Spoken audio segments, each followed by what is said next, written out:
Monggo Pak Iwan kalau mau dimulai. Oke, Pak. Assalamualaikum. Waalaikumsalam warahmatullahi wabarakatuh. Waalaikumsalam.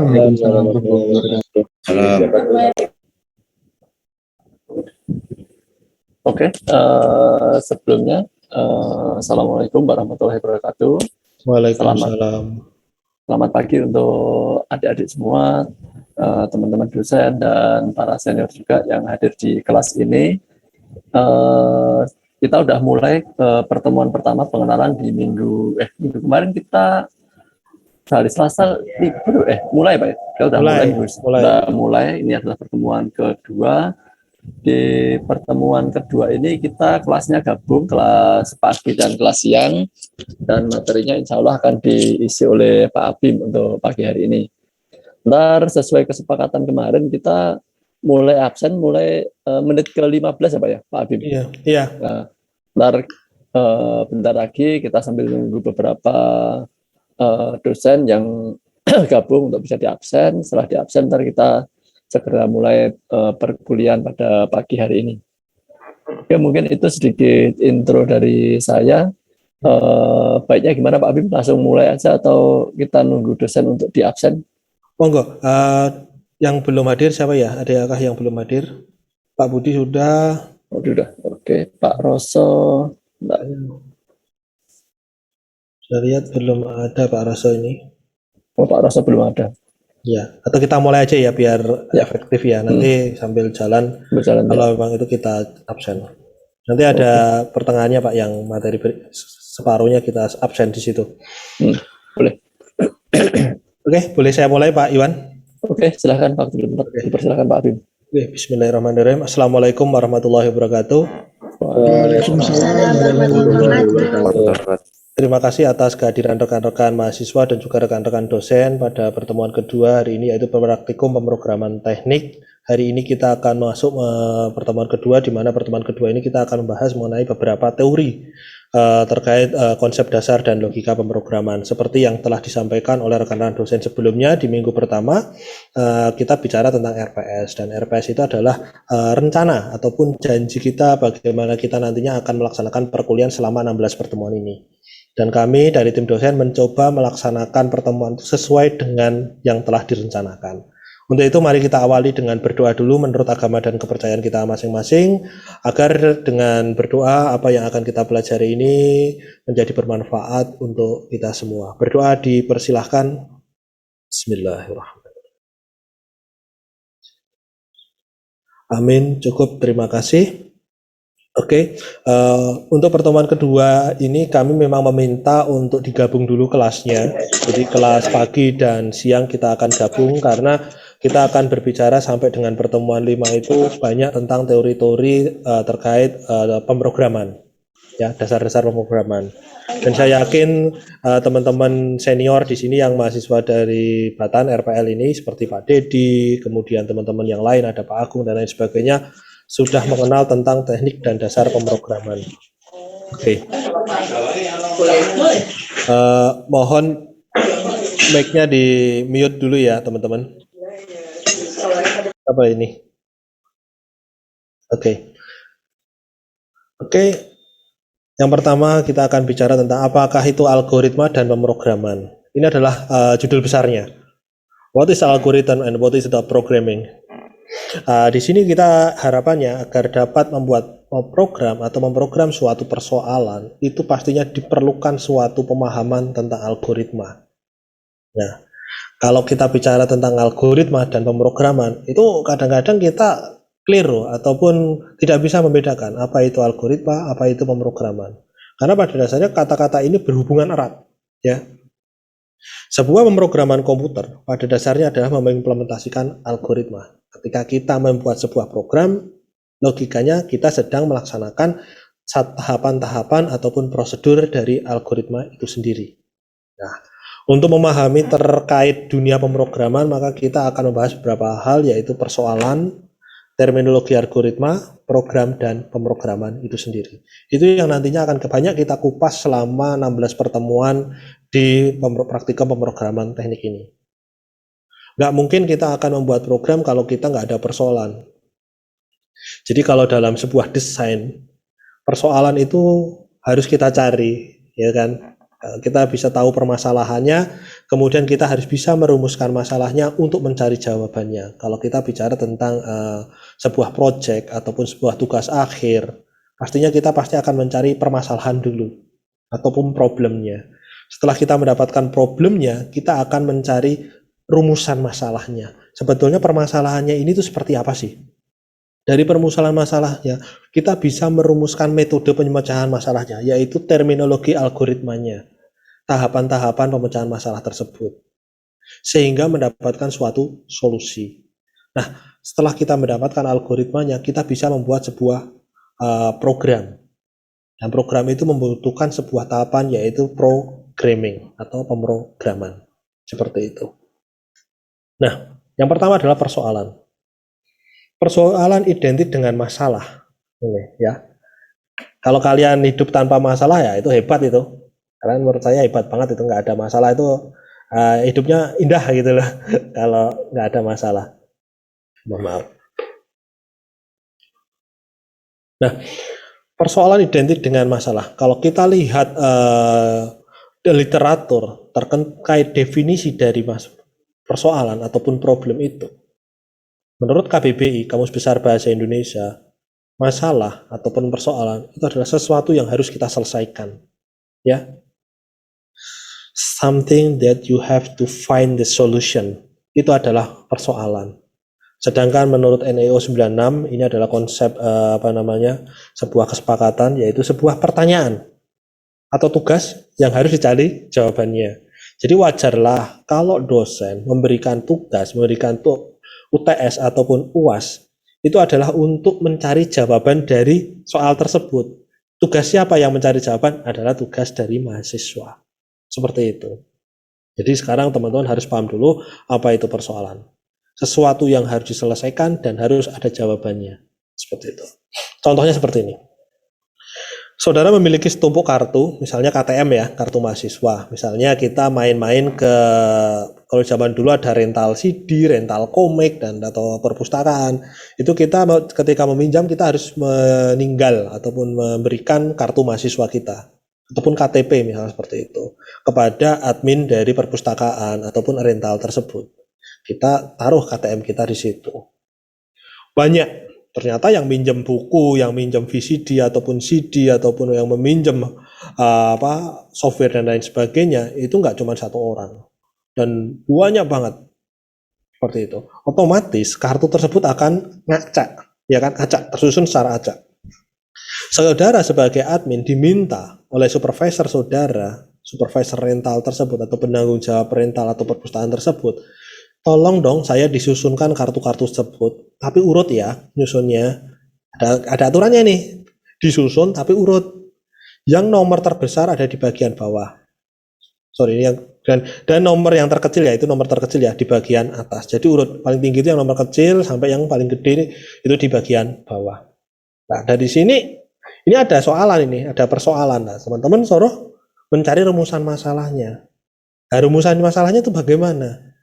Sekali lagi rumusan masalah, yang namanya rumus itu bukan pertanyaan biasanya ya. Ya kan, rumusan pertanyaan statement.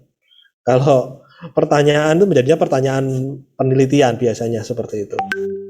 Diberikan setumpuk kartu yang jelas tuh rumusan masalahnya. Urutan kartu tersebut supaya tersusun menaik atau naik ya. Berdasarkan nomornya sedemikian sehingga nomor kecil di atas dan nomor besar di bawah. Itu adalah rumusan masalahnya dari persoalan yang telah kita sebutkan di awal tadi. Kalau sudah kita mendapatkan rumusan masalah, kita diminta mencari jawabannya. Dan jawaban apa yang diharapkan dari supervisor? Yaitu adalah susunan kartu yang urut dari nomor kecil ke nomor terbesar. Kalau dalam bahasa pemrograman atau dalam specific statement kita bisa mengatakan tolong disorting kartu tersebut dari terkecil ke terbesar. Statement di sini adalah sorting. Gitu. Sampai di sini paham? Paham. Oke.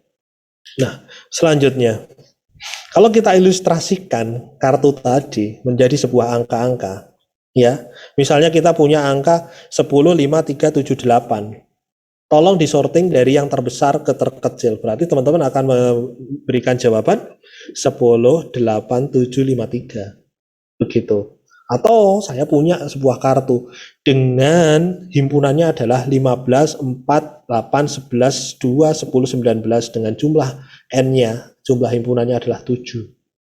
Ya, pasti saudara akan selalu mencari solusinya. Oh ya gampang, kalau yang dari yang terkecil ke terbesar bisalah kita lakukan sorting. 2, 4, 10, 11, 15, dan 19.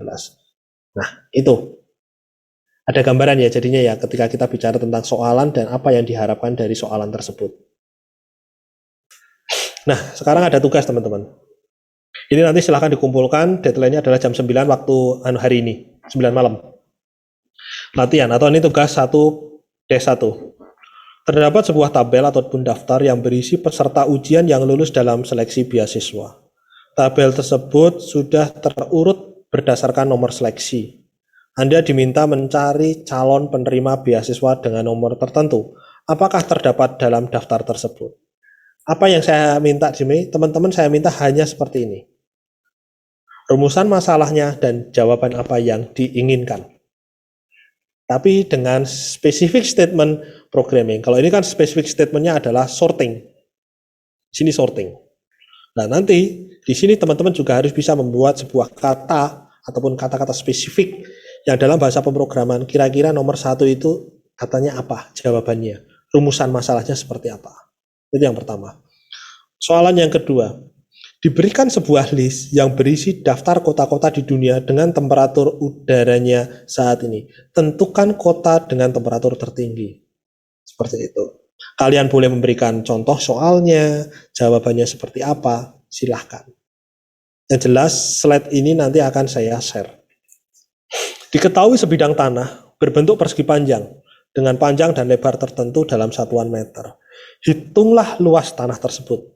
Nah, ya, gampang kan? Sebetulnya ini kan persoalan sehari-hari yang ada di dalam kehidupan kita.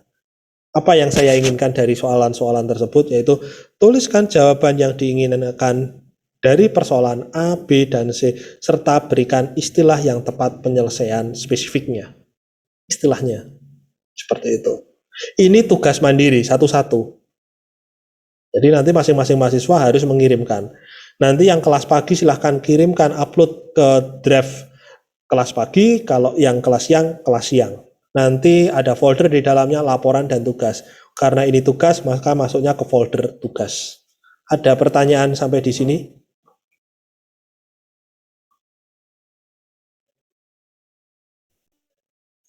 Ada pertanyaan?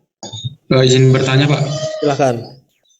Tugas ini ditulis tangan apa diketik, Pak? Tulis tangan. Oh iya, Pak. Makasih, Pak. Ya. Tulis tangan, silakan nanti difoto ya, di PDF-kan, di-upload. Seperti itu. Oke. Kalau tidak ada pertanyaan, nanti akan saya lanjutkan. Nah, kalau udah tahu persoalan, kita lanjut tahapan kedua, yaitu adalah algoritma. What is algorithm? Ya, kita sering ngomong nih, algoritma pakai algoritma, algoritmanya gini-gini loh. Kalau ada masalah selesaikan dengan algoritma. Nah, kadang-kadang kita kenal istilahnya, tapi nggak tahu maknanya. Ya, algoritma itu apa? Nah, ini algoritma. Persoalan ya dengan instansiasi atau jumlah n kecil itu dapat dengan mudah cepat dan cepat ya, mudah cepat cari solusinya, gampang banget. Kayak tadi tuh mencari sorting data dengan 7 data ataupun 10 data itu kita masih bisa dilakukan cepat banget, luar kepala pun bisa, secara manual juga bisa, ya kan? Tapi jika instansiasi atau jumlah n-nya sangat banyak, ambil contoh 10.000, teman-teman saya suruh ngurutkan, apa nggak blenger nanti teman-teman melaksanakannya? Ya kan, ngurutkan ngitung satu-satu secara manual. Nah, itu jadi problem. Ya, tidak mudah. Mudah ya iya sih, saya bilang mudah iya, tapi need more time, ya kan? Waktunya lebih panjang, ya kan? Ketelitiannya lebih tinggi karena jumlah datanya semakin banyak. Dan untuk itu kita memerlukan bantuan mesin, ya kan? Ambil contoh komputer seperti itu. Kalau ngitung misalnya dengan bantuan kalkulator seperti itu. Nah, di sini bagaimana kita bisa ya kan? Memasukkan perintah-perintah, imajinasi pikiran kita ke dalam mesin, ya, sehingga itu mesin itu paham, komputer itu paham apa tahapan cara mencarinya sesuai dengan otak kita. Itu yang kita sebut dengan algoritma. Jadi kalau saya definisikan sebuah algoritma adalah prosedur yang berisi langkah-langkah penyelesaian. Seperti itu, algoritma. SOP kalau dalam bahasa manajemen mutu. Sistem manajemen mutu itu SOP-nya. Itu algoritmanya. Seperti itu. Oh, jadi kalau ngurutkan tuh seperti ini loh caranya. 1, 2, 3, dan seterusnya. Nah, itu kita sebut dengan algoritma. Bisa dipahami sampai sini? Bisa, Pak. Bisa, Pak.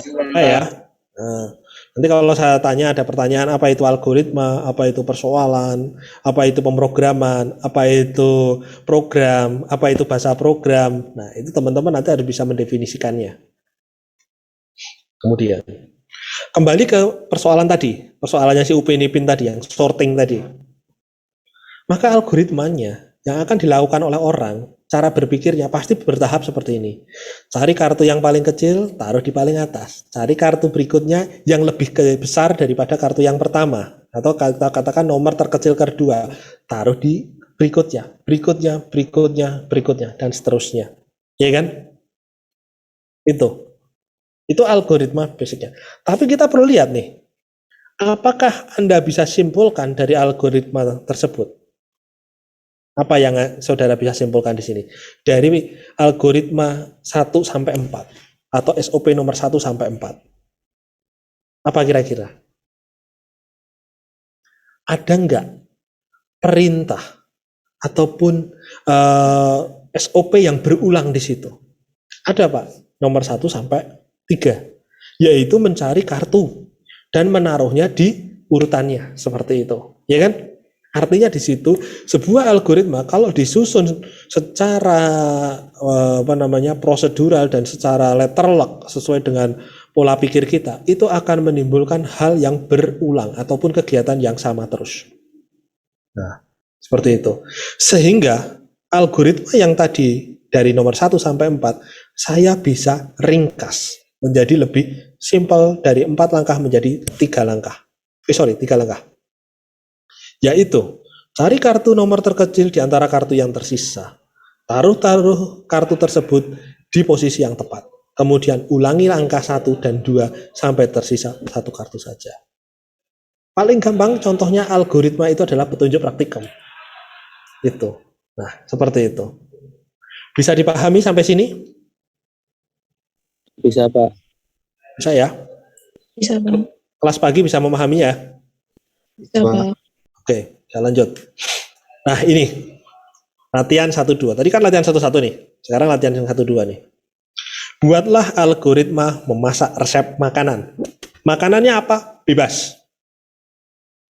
Pastinya nggak akan sama nih satu orang dengan satu temennya, ya kan? Misalnya Sulhamdi sama Tessa nggak mungkin sama nih mau masaknya, karena seleranya juga berbeda. Pak Iswanto dengan Pak Agung pasti berbeda, bekalnya aja beda pastinya kan? Begitu ya Pak Agung ya? Iya, Pak. Siap. Jadi di sini Agung suka gudeg, Pak. Iya. Berarti nanti resepnya gudeg nih Pak Agung. Ya, oke. Anyway, kita lanjutkan. Jadi resep masakan bebas. Ya. Makanan itu boleh masakan ya, entah itu mau jenengan mau minuman boleh, mau bikin kopi, mau bikin susu, mau bikin egg benedict, mau bikin nasi goreng, silahkan. Resep masakannya bebas. Kemudian algoritma pengisian pulsa kartu prabayar, ya. Kalau kalian mau yang satunya pasca bayar juga boleh. Pasca sama prabayar boleh. Silahkan pilih mana aja. Seperti itu. Mungkin yang pegawai ke pegawai, yang mahasiswa RPL prabayar ya. Pasca bayar misalnya seperti itu. Mungkin yang mahasiswa reguler itu adalah prabayar. Nah, itu boleh, silahkan. Pilih aja bebas. Tapi harus dikerjakan. Jadi tugasnya di sini ada 5 soal. 3 soal tadi sebelumnya dan 2 soal ini. Yaitu teman-teman membuat algoritmanya. Algoritma ya, bukan dalam bentuk flowchart, tapi saya ingin tahapan, langkahnya, SOP-nya, prosedurnya. Seperti itu. Ada pertanyaan sampai di sini? Nanti di share Pak ya itunya Ya, materinya. materinya akan saya share. Iya Pak, makasih. Seperti itu. Nanti mungkin dari teman-teman dosen pagi juga akan mengupload materinya di Siakat ya. Seperti itu. Jadi ada materi kan ada di situ.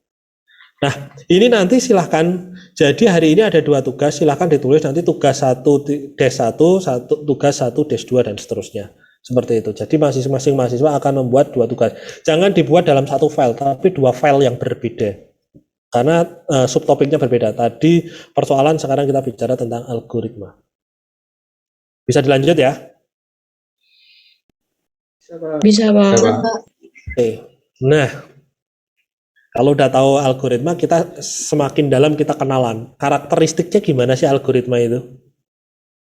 Seperti kita bicarakan di sebelumnya, algoritma berisi urutan langkah penyelesaian masalah. Ya toh? Langkah penyelesaian masalah. Nah, berarti kalau seperti itu, pada dasarnya algoritma itu harus ada apa? Input, proses, output. Ya kan? Sama kan sistem kendali, kalau kita bicara sistem kendali kalang terbuka ya, ada input, ada prosesnya, ada outputnya. Ada prosesnya itu merupakan sebuah black box. Seperti itu. Jadi kalau ditanya algoritma itu seperti apa sih? Algoritma itu ada punya input, punya pemrosesnya, dan punya outputnya. Contohnya kalau yang tadi resep masakan, inputnya teman-teman masak nasi goreng apa? Inputnya Nasi, Pak. nasi, apa lagi? Bumbu. Bumbu. Terus apa lagi? Minyak. Kecap, minyak, apa lagi? Telur, sosis. Penggorengan. Penggorengan mah alat itu ya, bukan input ya. Inputnya yang akan masuk sebagai bahan-bahan. Jadi input di sini adalah bahan-bahan nasi gorengnya. Outputnya adalah sepiring nasi goreng. Seperti itu. Prosesnya bagaimana? Masukkan bumbu-bumbu atau masukkan panaskan minyak goreng pada wajan. Nah, itu kan seperti itu. Nah, itulah ya yang nanti kita sebut dengan algoritmanya. Jadi bahwa teman-teman bisa mulai mengidentifikasi dalam membuat sebuah algoritma, berarti masukannya apa, prosesnya mau seperti apa, outputnya seperti apa yang diharapkan. Dan ketika dijalankan, sebuah algoritma akan mengeksekusi, akan melaksanakan tahapan-tahapan dari prosedur tersebut, dari awal sampai akhir.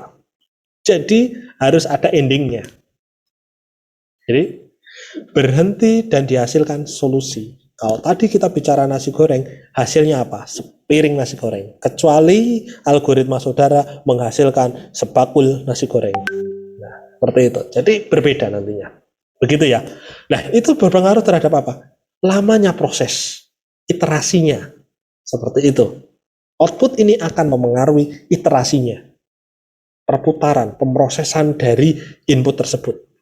Kalau kita bicara kendali, semakin kecil kita inginkan errornya atau output sama dengan input, maka proses kendalinya akan semakin lama. Karena membutuhkan akurasi dan presisi yang tinggi. Karena yang dicari adalah errornya mendekati 0. Seperti itu. Nah, jika algoritma teman-teman benar, maka solusinya ataupun outputnya pasti benar. Kalau salah, mesti salah. Ya sama aja. Ketika teman-teman punya algoritma nasi goreng, ternyata algoritmanya itu untuk algoritma bikin bubur, maka yang dihasilkan bubur, nggak mungkin nasi goreng. Jadi, program itu nggak mungkin salah. Yang salah apa? Algoritmanya. Ya, begitu. Jadi kadang-kadang pada waktu kalian itu pendadaran, ya kakak-kakak kelas kalian pendadaran, saya udah buat programnya Pak, programnya saya compile bener Pak, nggak ada salah. Iya betul, programnya itu betul, tapi algoritmanya belum tentu bener. Caranya gimana? Ya caranya diuji. Program dan sekaligus program itu kan implementasi dari algoritma. Jadi kalau kita uji program, ya kita harus tahu output yang diharapkan seperti apa. Program itu menjalankan prosesnya itu menghasilkan output yang kita inginkan, tidak. Jadi jangan kita buat program hasilnya itu kita anggap benar. Belum tentu, harus ada namanya validasi program itu. Nah, di sini pesan penting dari sebuah algoritma adalah yang pertama, algoritma harus benar. Yang kedua, algoritma harus berhenti dan setelah berhenti harus menghasilkan solusi yang benar. Benar, berhenti, solusinya benar. Itu adalah pesan penting ketika kita mendesain algoritma. Ada pertanyaan? Ada yang mau ditanyakan dulu? Kami persilahkan. Pak, saya mau nanya, Silahkan. maksudnya algoritma itu harus berhenti itu gimana? Kalau bekerja terus-terusan itu nanti bisa gimana atau gimana? Iya. Begini, ketika algoritma itu harus berhenti, maksudnya seperti ini. Ya, kalau algoritma itu ataupun sebuah proses itu ditujukan untuk menghasilkan sebuah keputusan, maka sampai keputusan itu didapat, program ataupun algoritma itu akan berhenti. Contohnya gini, ketika teman-teman menghitung ya 10 tambah 10 akan menghasilkan output 20, itu otaknya. Tapi komputer menghitungnya nggak seperti itu, ya kan? 10 itu diubah dulu menjadi biner, ya kan? Angka 10 tadi diubah jadi biner, kemudian di shifting, digeser. Nah, selama penggeseran itu dia akan berputar, geser kiri 1 step, 2 step, 3 step, sampai menghasilkan nilai yang benar. Kalau ini tidak menghasilkan nilai yang benar dan selalu mutar terus, never ending stop, maka nanti hasilnya adalah hang.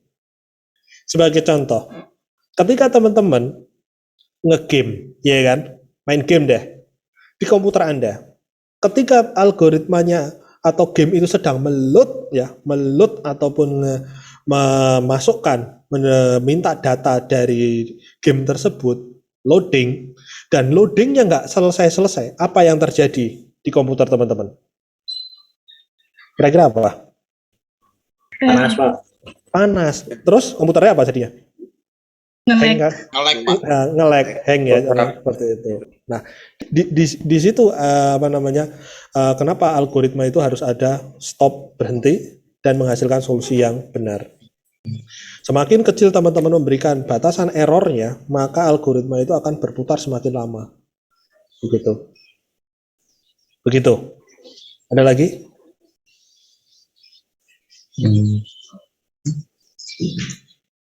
Cukup? Oke, kalau nggak ada pertanyaan saya lanjutkan. Nah, karakteristiknya, ya. Tadi kan udah kita tahu ya bagian-bagiannya tadi. Ada input, ada output, ada prosesnya, kemudian harus benar, kemudian dia harus berhenti dan menghasilkan solusi yang benar. Kemudian ciri penting dari sebuah algoritma yaitu pertama, algoritma harus berhenti setelah mengerjakan sejumlah langkah terbatas. Ya tadi saya sebutkan harus ada batasan errornya. Jadi setiap langkah harus didefinisikan secara tepat, tidak boleh ambigu. Ya contohnya nanti kalau variabel 1 namanya misalnya abim, nanti variabel berikutnya jangan namanya abim lagi, nanti kan duplikasi seperti itu ambigu nantinya. Kemudian inputnya harus ada, ya 0 atau lebih masukkan, kemudian outputnya juga sama dan harus efektif. Itu adalah beberapa ciri penting dari algoritma menurut Donald E. Knuth dalam sebuah KNU 73 yaitu Art of the Computer Programming. Oke.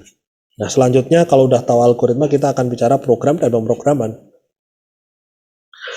Algoritma itu bisa jalan efektif, ya, dilaksanakan oleh prosesor. Baik itu kalau manusia kan punya prosesornya otak ya, seperti itu. Kemudian ada komputer, robot, mesin.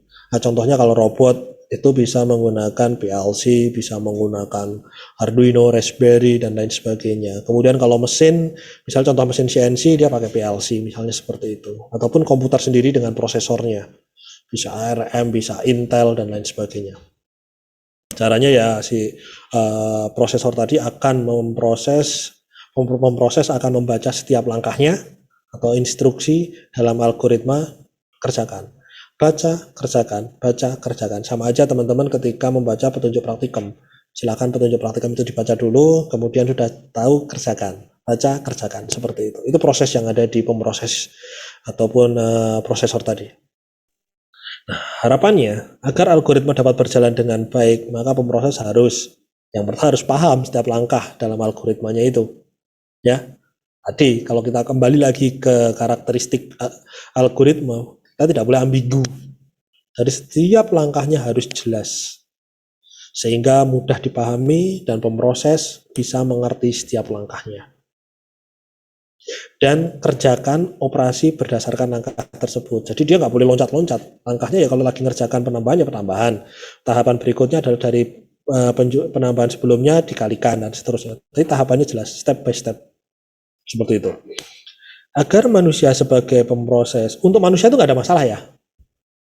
Dia bisa menganalisis, oh ini bisa nih, algoritmanya gini, oh paham nih, ya kerjakan seperti ini. Tapi beda kalau itu nggak manusia, misalnya komputer.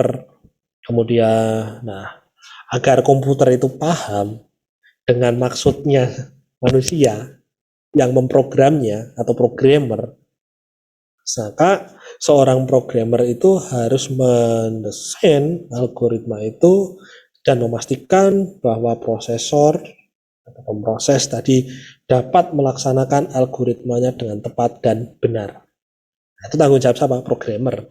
Seperti itu. Ya saya tadi contohkan, programmer buat program, kalau dikompil nggak ada salah, itu belum tentu benar. Ya, itu benar secara tata bahasa programmingnya, nggak ada masalah. Dikompilasinya betul, tetapi hasilnya apakah sesuai dengan yang diharapkan belum tentu. Makanya perlu validasi. Udah. Nah, komputer sebagai pemroses algoritma yang dimasukkan ke dalam komputer dan membaca serta mengerjakan operasi yang bersesuaian dengan instruksi di dalam algoritma tersebut. Seperti itu.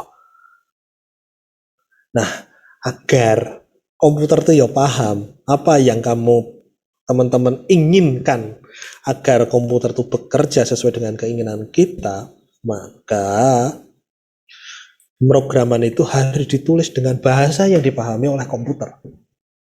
Nah, jadi algoritma itu ditulis dengan bahasa khusus ya dalam bahasa komputer. Nanti kita jelaskan bahasa itu bukan bahasa yang universal atau bahasa spesifik ataupun bahasa itu bahasa tingkat tinggi, high level language atau low level language. Kedepannya akan seperti itu.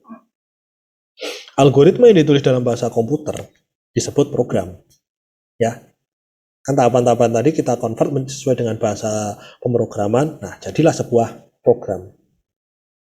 Bahasa yang digunakan untuk menulis program kita sebut bahasa pemrograman. Kita kenal banyak bahasa pemrograman itu nantinya.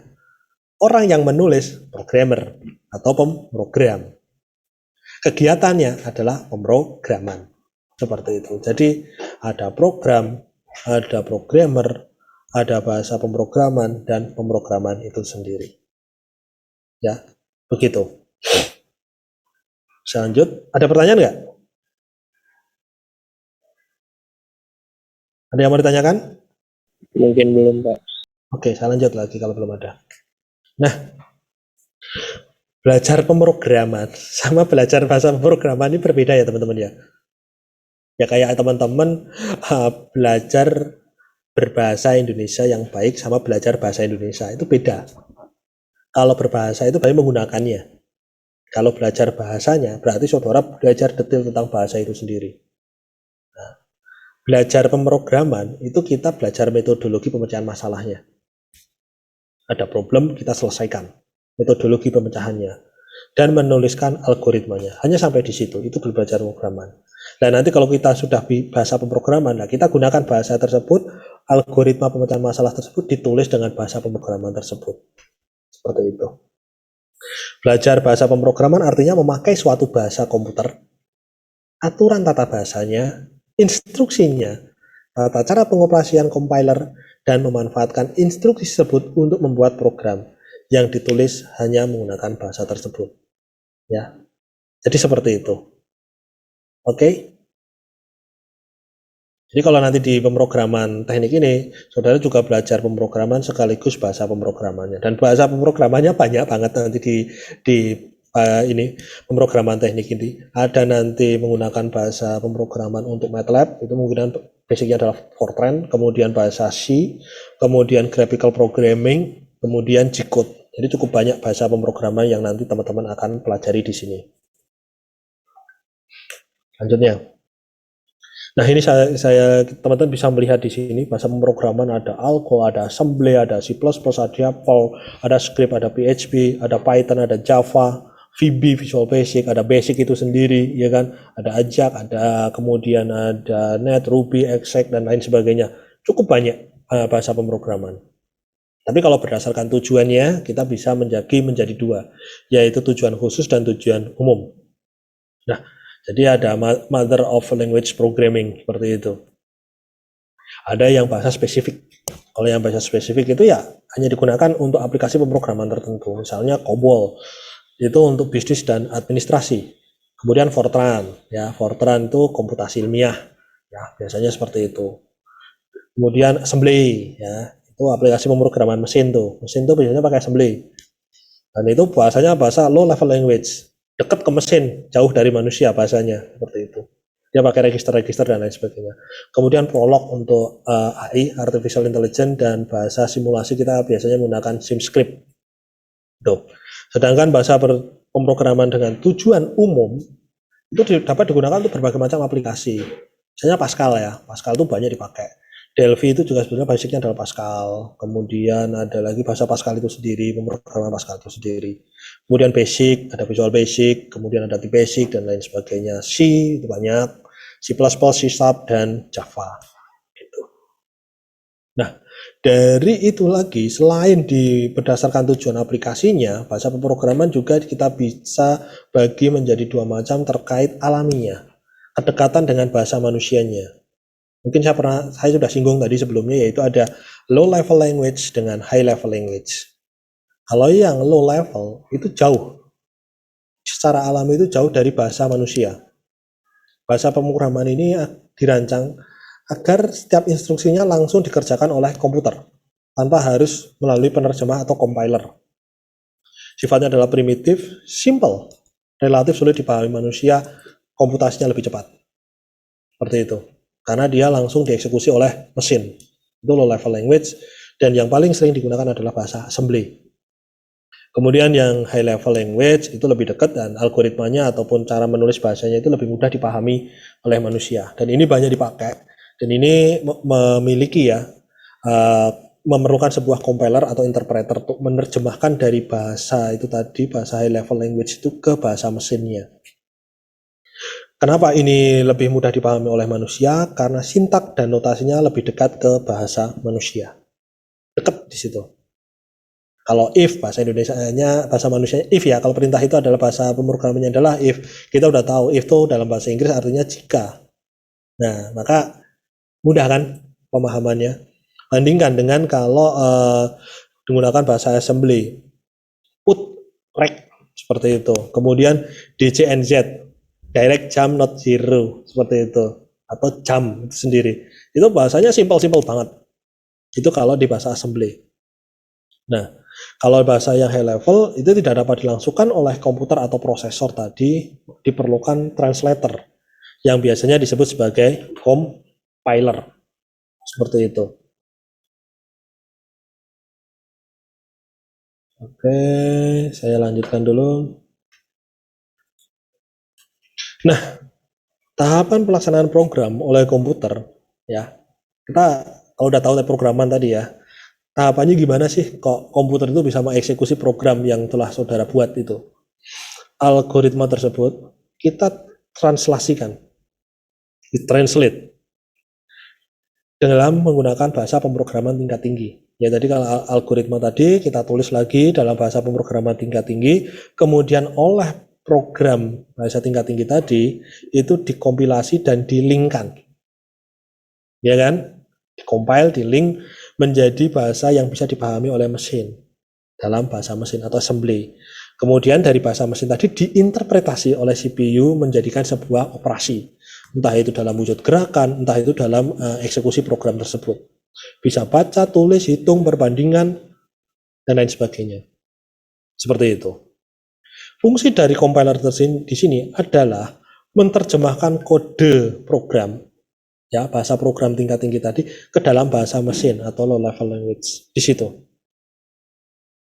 Oke, ada pertanyaan sampai di sini? Silakan kalau ada yang mau ditanyakan. Tidak ada? Mungkin belum, Pak. Oke, belum. Nah, ini contohnya.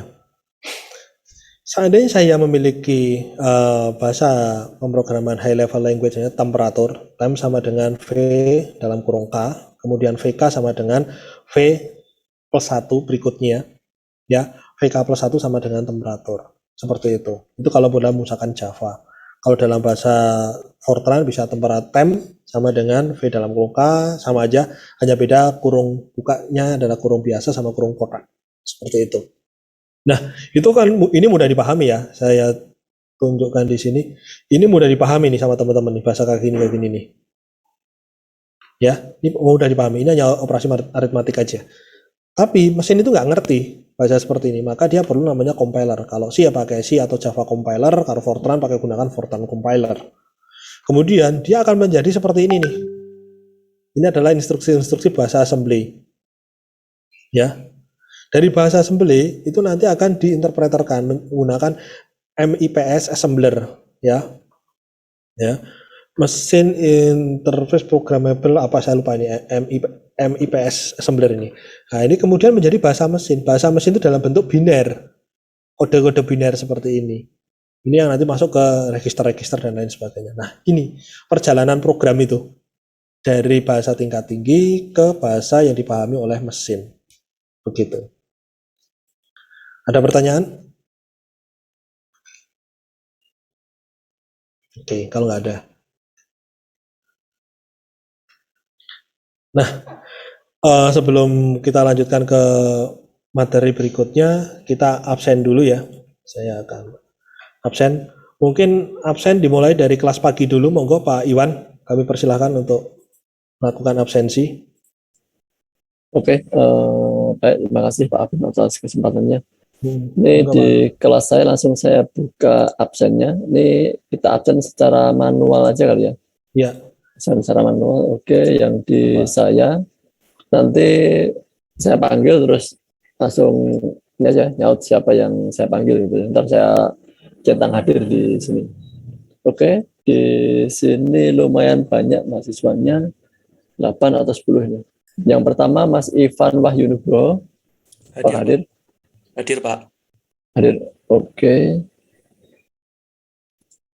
Yang kedua Mas Marito Prakoso. Hadir, Pak. Oh ya. Next. Mas Syitah. Hadir, Pak. Ya. Miftah Bagas. Hadir, Pak. Bagas. Oke. Hadir, Pak. Ya. Oke, next. Muhammad Fauzan. Hadir, Pak. Oke. Next, Muhammad Naufal. Hadir, Pak. Oke. Next, Muhammad Nizar. Hadir, Pak. Oke, next, Muhammad Rafdi. Hadir, Pak.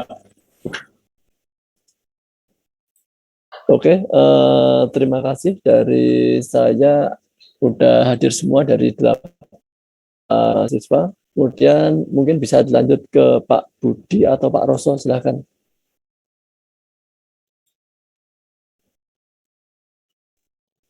Saya. Ya. Sedap Pak. Oke. Mas Muhammad Rafi Bagus Atmanto. Hadir, Pak. Hadir. Mas Noval Cahyo Firdaus. Hadir, Pak. Nikmatul Fadilah Syah. Nikmatul Fadilah Syah. Belum hadir ya. Raha Arya Satya. Raha. Rizal. Hadir, Pak, tapi mic-nya rusak. Oh, Raha ada ya? Ada. Raha ada tadi? Ya, hadir, Pak. Hadir. Nikmatul tadi ada? Belum ya? Rizal. Belum, Pak. Ya. Rizal Faris Rasidin. Hadir, Pak. Hadir. Selviah Rodotul Jannah. Waduh, surga ya? Hadir, Pak. Hadir. Sigit Setiawan. Sigit Setiawan. Ini biasanya di Zoom salah ya. Kemarin dengan saya ini Sigit Setiawan berdua. Taufik Iqbal Baihaqi. Hadir, Pak. Hadir. Wahyu Galang Prabowo. Hadir, Pak. Hadir. Yudhistira Bintang. Saya, Pak. Zafran. Hadir, Pak. Hadir. Tadi yang belum Sigit Setiawan ya, belum ya. Ada yang bisa menghubungi Mas, tolong dihubungi Mas. Ya, sama saya hubungi, tadi, gimana? Coba saya hubungi untuk Ya, sama tadi yang satu Nikmatul Fadilah Syah.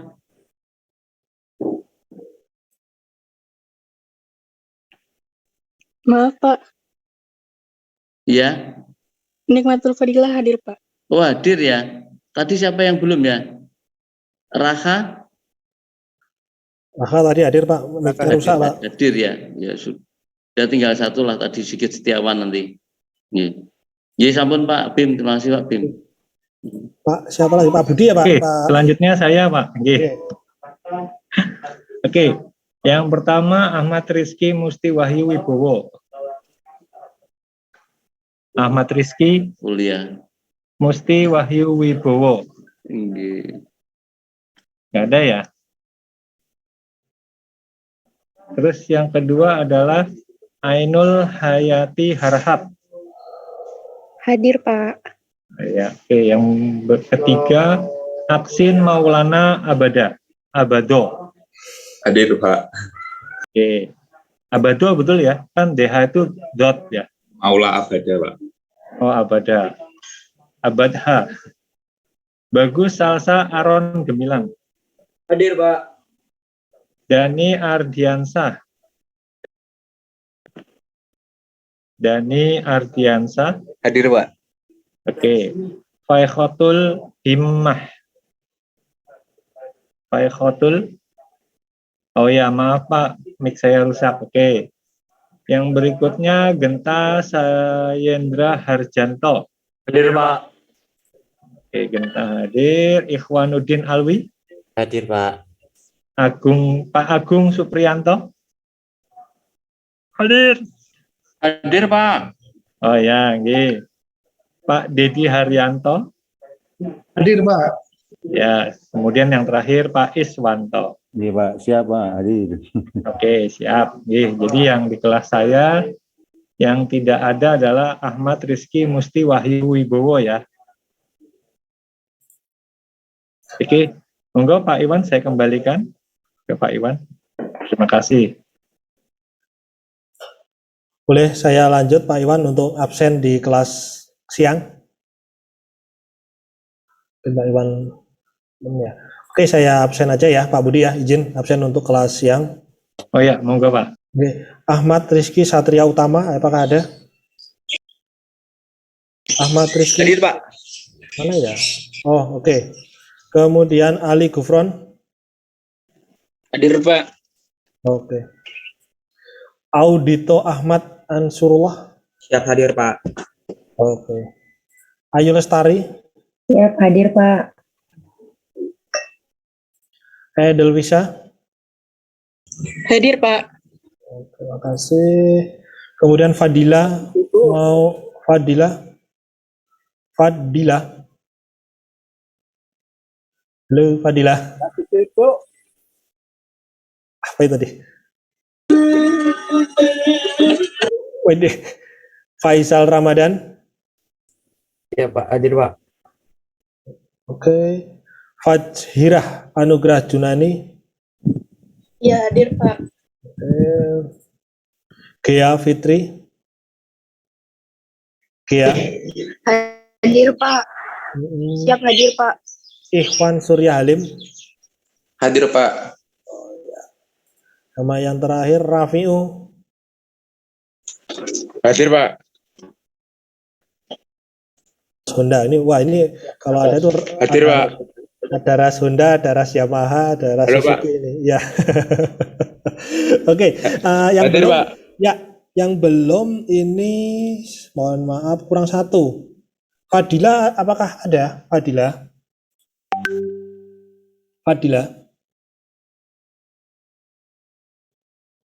Tidak ada ya? Oke. Selanjutnya silakan Pak Edi atau Pak Agus kalau untuk absen, kami persilakan. Fadila Terima tidak kasih Pak Bim. Oke. Mahasiswa sekalian, ini saya akan absen yang bisa saya absen dari siakat saya ya. Yang pertama Jonathan Manalu. Hadir Pak. Oke, kemudian Kelvin Dwima Putra.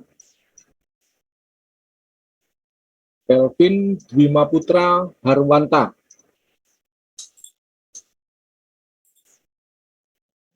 Belum hadir ya. Kemudian, oh ini Fadila Mulya Hasrin. Kemudian ini Levana Della Mahir. Hadir, Pak. Oke. Kemudian M. Hafidz Zikra Ramadan. Hadir Pak. Oke.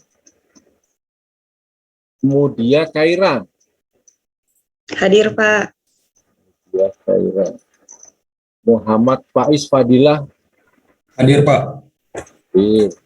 Kemudian Naswa Rahma Fasa. Hadir, Pak. Hadir ya. Oke.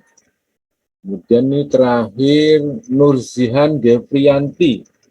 Hadir, Pak. Ini ada yang belum, ini Kelvin Dwima Putra ini. Tadi ada yang set Faidul Hima ya. Jadi yang belum bisa dipresensi ini tinggal satu yang dari tempat saya.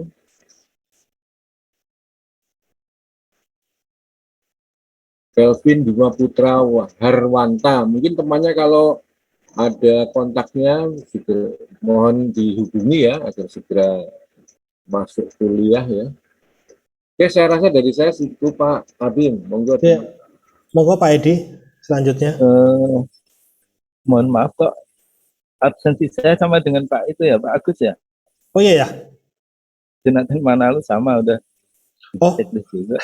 Ini kelasnya ada, kalau nggak salah ada 3 kelas ya, kalau nggak salah. Apa cuma 2 kelas? Ya Pak, beda. Punya Pak Edi mungkin belum dianu Pak, belum dibuka. Nah, ini udah saya buka ini. Sudah dibuka ya? Oke, coba tak saya cek. udah buka 2 kali, coba saya buka lagi ya. Mungkin. Ya kalau saya lihat di sini ada yang ini sudah. Coba mahasiswa ada yang belum presensi? Berapa orang? Coba. Ada? Ada Pak. Nah, ada ya. Coba saya buka lagi ya. Nama Fadila Maulidia Asrin, tadi soalnya koneksinya buruk, Pak. Oke, Fadila ya. Fadila itu di kelasnya saya. Oh, Pak. Di kelas Pak Abim, Pak. Oke. Soalnya di kelasnya Pak itu ada 9 ya Pak ya? Di tempat saya Pak, itu ada total 11 Pak. Ya, so berarti yang belum ini 9 ini yang tempat Pak Iwan. Coba saya cek ya, saya buka dari sini coba. Oh ini ada ini Pak, maaf Pak. Bisa, ada. Yang Jadi, ada gambar matanya Pak ya? Iya. Apa jadi yang di saya itu ada 2 kelas malah. Jadi yang satu itu tadi sama dengan Pak Agus. Ini mungkin yang lain ini ya. Coba saya cek ya. Rehan Albaitun Amri ada? Hadir Pak. Oh iya, betul berarti. Silakan Pak Edi, di absen Pak Edi. Ya, saya lanjutkan ya absensinya. Ratila, Riko, Hadir Pak. Ridho Hidayah, Hadir Pak. Riham, Hadir, Pak. dan Rika Revina, Hadir, Pak. dan Rio Osvaldo. Hadir Pak. Waldo. Hadir Pak. Kemudian Sulhamdi Akbar. Hadir Pak. Tessa Priscilia Pasaribu. Hadir, Pak. Berarti hadir semua di kelas saya. Terima kasih. Oke, terima kasih teman-teman. Semua udah di absensi. Pak Habib, mohon izin Pak Habib. Silakan. Saya cuma paling mau memanggil satu lagi nih Pak, yang tadi belum hadir ya Pak. Ya. Ahmad Rizky Musti Wahyu Wibowo. Ya Pak, hadir Pak. Wajahnya mana, Ki? Bentar Pak, saya begitu. Karena tadi dipanggil-panggil kok nggak nyaut sekarang terus. Iya Pak, salah jadwal saya Pak. Hah? Salah mengingat jadwal. Oh gitu. Oh berarti baru masuk ya? Iya Pak, maaf Pak. Oh. Iya Pak. Bagaimana tuh Pak Apin? Ya, seperti gini ya. Kalau sesuai dengan kontraknya itu kita akan buka sebetulnya kan di awal 15 menit tadi. Nah, oke, kita kasih dispensasi dulu Pak Budi untuk pertemuan ini. Nantinya pada waktu pertemuan berikutnya ini adalah peringatan terakhir ya buat teman-teman. Jadi kita saling mengingatkan nanti ketika kami absen ya, kami panggil 3 kali, teman-teman tidak muncul, tidak mewujud on cam ataupun tidak ada suaranya, artinya kita anggap sebagai alpha seperti itu. Ini untuk kita bersama. Begitu Pak Budi ya. Untuk sekarang kita masih berikan. Ya. Baik Pak Bin. Terima kasih Pak Bin. Ya, minggu depan kita mohon izin bertanya Pak. Ya Pak, Agung silakan. Jadi gini Pak. Ya, jadi gini, kalau linknya itu diakses atau masuk di pertengahan perkuliahan bisa nggak Pak? Bisa Pak. Bisa. Atau ditutup? Oh bisa.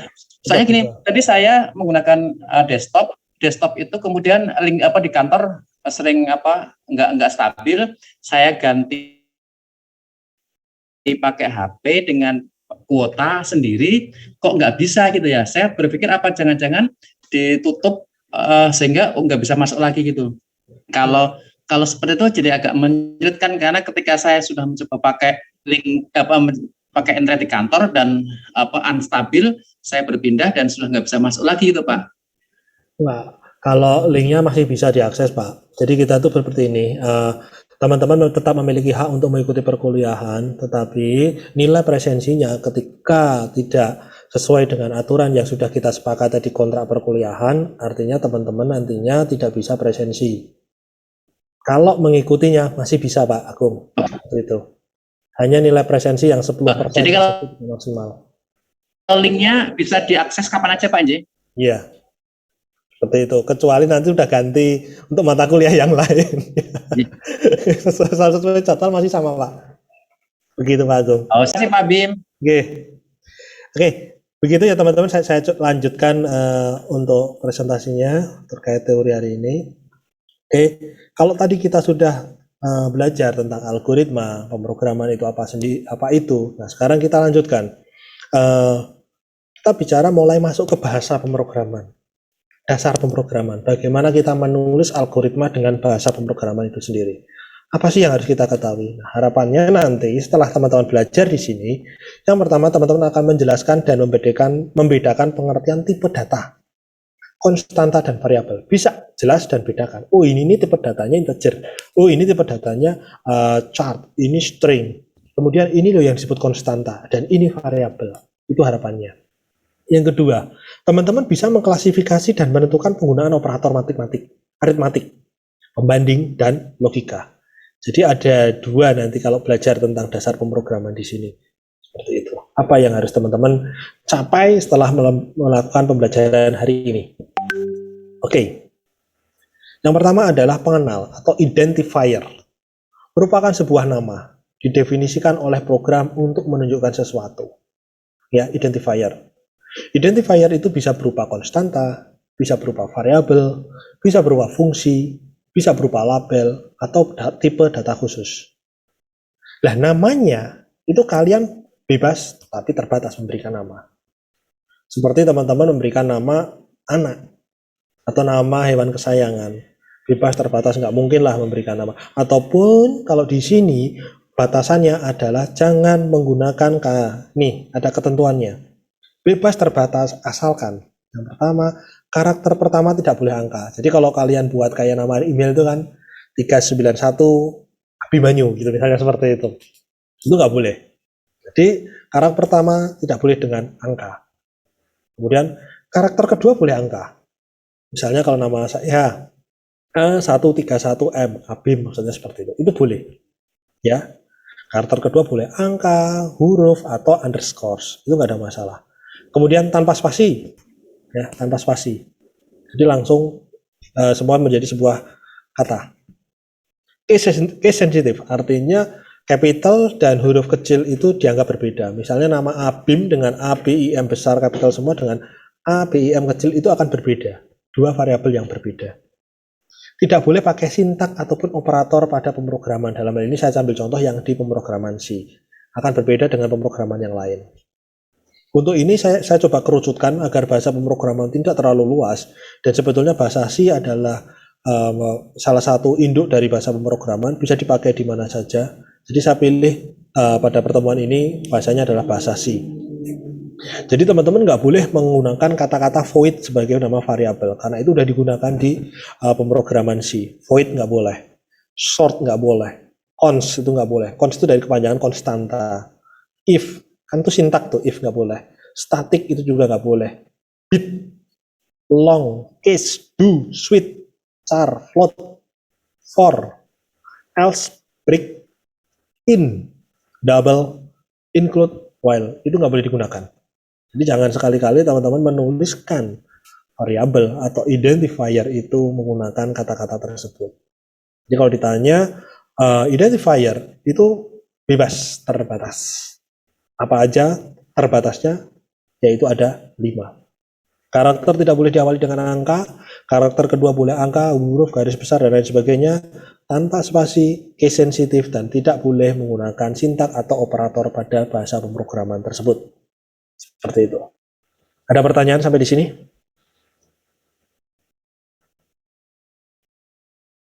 Ada yang mau ditanyakan? Apa sudah cukup jelas? Cukup jelas, Pak. Pak. Oke. Jelas, Pak. Nah, selanjutnya. Tadi identifier. Identifier itu ada macam-macam kan? Tadi ada variabel, ada konstanta, ada fungsi khusus, dan lain sebagainya. Nah, di sini kita lanjutkan adalah tipe datanya. Kenapa tipe data itu menjadi penting ketika teman-teman melakukan sebuah pemrograman? Ya, itu penting. Kenapa? Karena ketika nanti teman-teman memerintahkan program itu melakukan operasi, baik itu operasi pembanding, operasi aritmatik, ya, atau operasi logika lagi yang lainnya, itu tipe data menjadi sangat penting.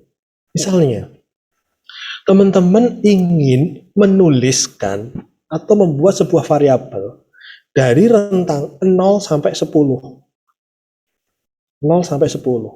Teman-teman nggak boleh menggunakan tipe data bit. Kenapa? Tipe data bit itu hanya 0 dan 1.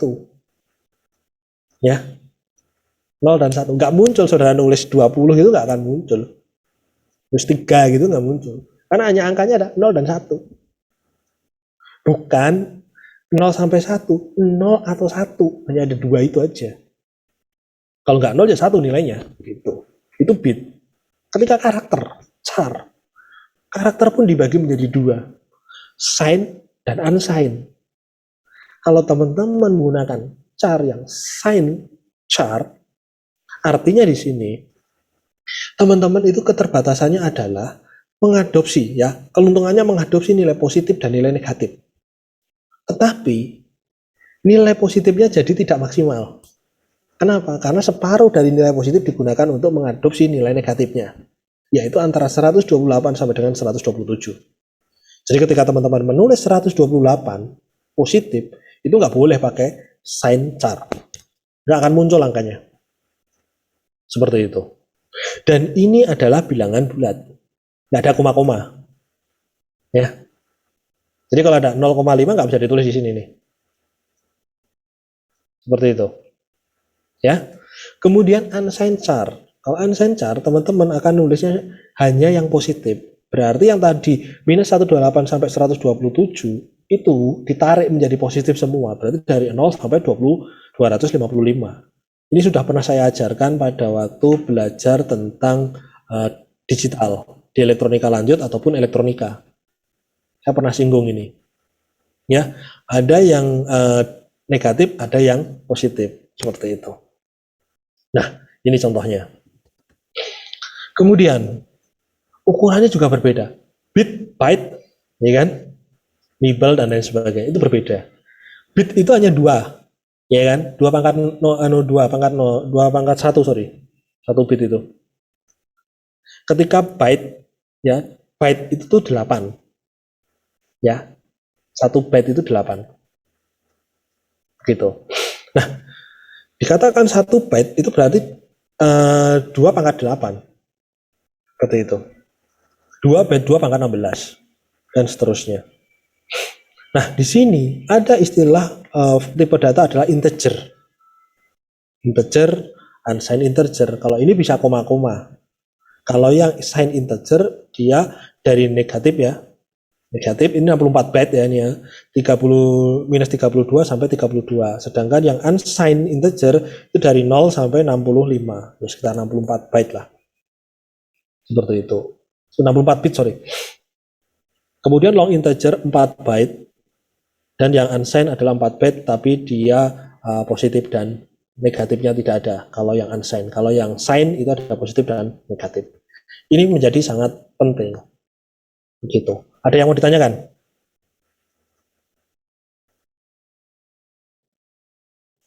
Kemudian ada juga tipe data adalah string. Jadi kalau tipe datanya adalah string, itu adalah tulisan kata-kata. Misalnya Abimanyu itu string, ya, balon itu string. Kalau diproses sebagai string ya. Nah, ini nggak bisa dikenakan operasi aritmatik. Kalau kalian menulis variabelnya sebagai variabel string, itu tidak bisa dioperasikan pada operasi aritmatik. Seperti itu. Ada pertanyaan?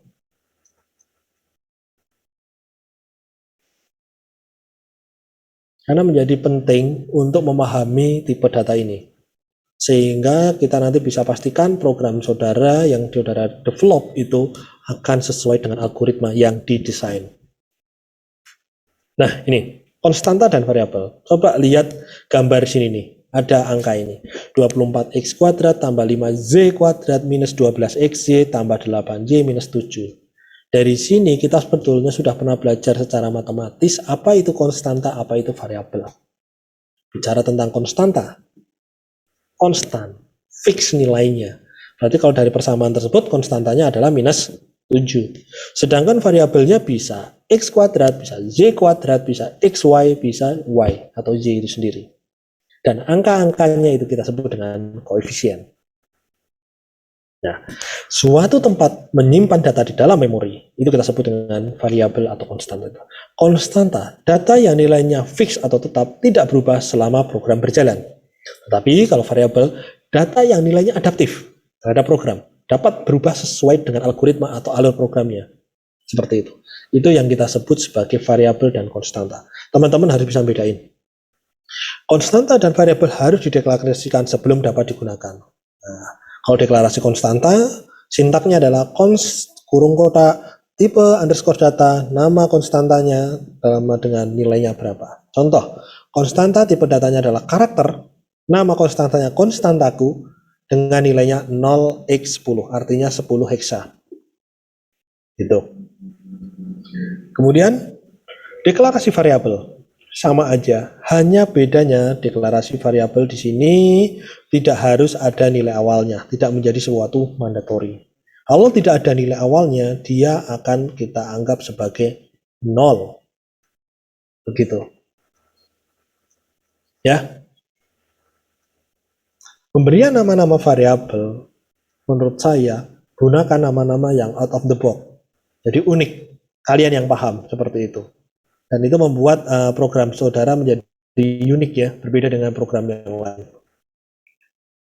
Variabel bertanda, contohnya unsigned char. Dengan unsigned char ayam jago, berarti ayam jago itu bernilai dari 0 sampai 255. Sedangkan misalnya signed char ayam betina, berarti dia akan bernilai dari minus 128 sampai dengan 127. Jadi kalau misalnya ayam jago sama dengan, ya kan, ayam jago tambah ayam betina. Seperti itu. Berarti ayam jagonya tadi misalnya adalah 5, kemudian saya masukkan ayam jago yang berikutnya adalah 5, ditambah ayam betinanya 6, berarti ayam jago akan menjadi 6. Seperti itu.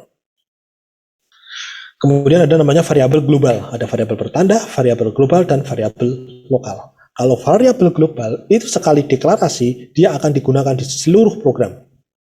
dikenali oleh semua fungsi dalam sebuah program. Tapi kalau variabel lokal hanya dikenali oleh fungsi tertentu. Jadi di deklarasinya adalah deklarasi lokal seperti itu. Gitu. Itu salah satu contohnya ada bisa dilihat sendiri. Nah, kemudian komentar. Komentar sebetulnya bukan menjadi mandatori dalam sebuah program, tetapi karena dia tidak akan dieksekusi oleh komputer ataupun oleh prosesor. Kenapa? Dia hanya memberikan pengingat, reminder buat kita, memberikan komentar, memberikan ya seperti kayak di YouTube itu kan ada like, comment, and itu sebetulnya nggak akan komen itu kan nggak harus masuk ke programnya, nggak dieksekusi secara runtime terus menerus. Jadi tulisan yang tidak dianggap sebagai bagian dari tubuh program, penjelasan, informasi maupun keterangan yang dapat membantu memudah memahami kode program bagi pembaca program tersebut. Jadi kalau saya pribadi ketika saya mendevelop sebuah program dari sebuah algoritma, saya akan berikan komentar. Misalnya ini program untuk apa sih?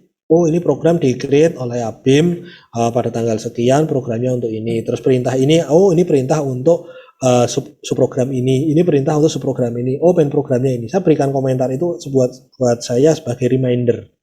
Oh ini. Kemudian ketika saya melakukan update program tersebut, saya akan tulis update tanggal sekian seperti itu. Berarti udah ada ini update dari saya seperti itu. Dan cara menulisnya, kalau hanya satu baris diawali dengan garis miring 2 kali ya. Seperti itu. Kalau lebih dari satu baris diawali dengan garis miring bintang, diakhiri dengan bintang garis miring. Seperti itu. Begitu. Biasanya saya menuliskan itu kalau untuk men-share informasi program saya ke teman saya akan berikan komentarnya. Ini sintak ini untuk ini sintak ini untuk ini, seperti itu. Agar teman yang akan melanjutkan develop program itu paham dengan apa yang sudah saya buat. Itu komentar. Kemudian adalah pengarah atau precursor, ya. Jadi kalau kita memprogram microcontroller ataupun prosesor, biasanya kita akan mendefinisikan ini prosesornya pakai apa. Kalau misalnya Arduino pasti pakainya include Arduino-nya apa. Misalnya Mega 8535.x, berarti ini adalah Arduino Mega yang akan saya gunakan. Ya kan? Karena IC-nya menggunakan ATmega. Atau kayak saya mau memprogram microcontroller, saya mau memprogram microcontroller ATmega. Jadi si program itu sudah siap mengakses peripheral yang ada di hardware-nya. Seperti itu. Hal ini dilakukan agar sinkron antara program dengan hardware. Begitu. Jenis mikroprosesor cukup banyak, ada ATtiny, ATmega, 90 ataupun MCS. Dan itu biasanya diakhiri dengan .h/hexanya. Begitu. Ada yang mau ditanyakan sampai ke precursor? Cukup jelas? Cukup jelas, Pak. Jelas ya? Pak. Oke, nah, selanjutnya adalah pernyataan dan blok pernyataan. Pernyataan merupakan sebuah instruksi lengkap yang berdiri sendiri. Ini statement ya. Contoh, port C sama dengan 0x0f. Artinya di sini saya menginginkan port C untuk mengeluarkan data 0f hexa. Artinya F itu 1111, 16 bit satu semua. Seperti itu. 8 bit satu semua. Begitu. Ya, 0f. Ya. Jadinya kalau itu saya hubungkan dengan LED dan itu aktifnya aktif high, maka LED-nya akan nyala semua di port C tadi. Ini kalau kita bicara hardware-nya. Nanti sambil detailnya besok kita cerita tentang Arduino dan lain sebagainya. Blok pernyataan adalah kumpulan dari beberapa pernyataan. Kumpulan pernyataan yang berada dalam satu bagian program. Yang dimulai dengan tanda kurung kurang diakhiri dengan tanda kurung kurang tutup. Seperti itu. Contohnya, port A-nya adalah 0x00, port B-nya 0x0b, port C-nya adalah 0xFF. Seperti itu. Ini artinya kita mengeluarkan data pada port ABC sesuai dengan nilai heksanya ini. Kalau 0x itu 0 heksa ya, kalau 0b itu 0 biner, jadi bilangan biner. Begitu. Ini adalah blok pernyataan dan pernyataan itu sendiri.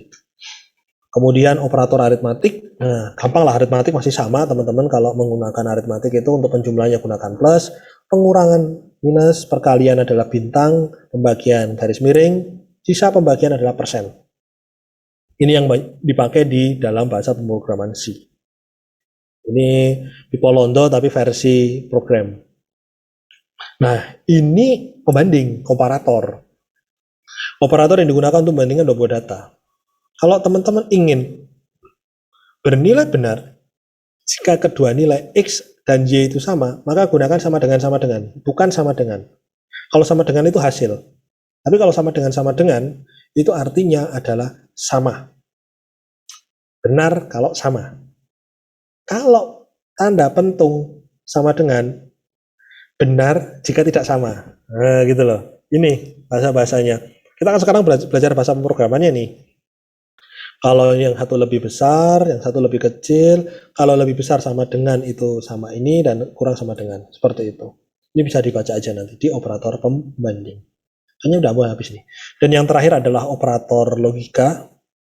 Teman-teman udah belajar lah logika, ada logika AND, OR, NOT di sini yang banyak dipakai di dalam pemrograman. Kalau AND itu adalah tanda dan ya, kemudian logika OR adalah tanda garis lurus 2 kali, dan logika NOT adalah atau negasi adalah tanda penting. Tanda pentung, sorry. Seperti itu. Mungkin itu yang bisa saya sampaikan. Dengan saya ingatkan kembali, ada tugas ya, nanti tugasnya ada 2 buah tugas, silahkan dituliskan nanti tugas 1-1, saya revisi aja di sini contohnya. Jadi di sini ada tugas 1-1, nomor NIM-nya, nanti ada tugas berikutnya ada 1-2 untuk dengan NIM-nya, seperti itu. Nah, bagi teman-teman yang tergabung di kelas pagi, silahkan diupload tugasnya di sini. PPTK pagi, sedangkan yang kelas siang adalah PPTK siang. Praktikum pemrograman teknik kelas siang sama praktikum pemrograman teknik kelas pagi. Terima kasih. Jika tidak ada pertanyaan, saya kembalikan ke Pak Iwan. Kalau ada pertanyaan, kami persilahkan. Izin bertanya Pak, untuk tugasnya tadi berarti digabung saja langsung 5 nomor atau? Enggak, terpisah. Ada 1-1 dan 1-2. Oh iya, terima kasih. Seperti itu. Deadline-nya adalah jam 21 malam ini ya. Hari ini. Begitu. Terima kasih. Saya kembalikan ke Pak Iwan. Ya, terima kasih Pak Abim atas penyampaian materinya. Jadi yang perlu diingatkan dari adik-adik semua, tadi tugas ada 2 dan yang diupload berarti ada 2 file ya. Jangan lupa. PDF ya Pak ya? Ya, PDF 2 file. Dan perlu diingat kontrak kuliah kita di awal, jangan ada tugas yang sama persis sama temennya. Itu menjadi perhatian khusus, sayang sekali kalau sampai sama persis. Oke, dari saya mungkin cukup aja. Dari adik-adik semua, kalau ada pertanyaan masih ditunggu sebelum kita akhiri kelas pada pagi hari ini.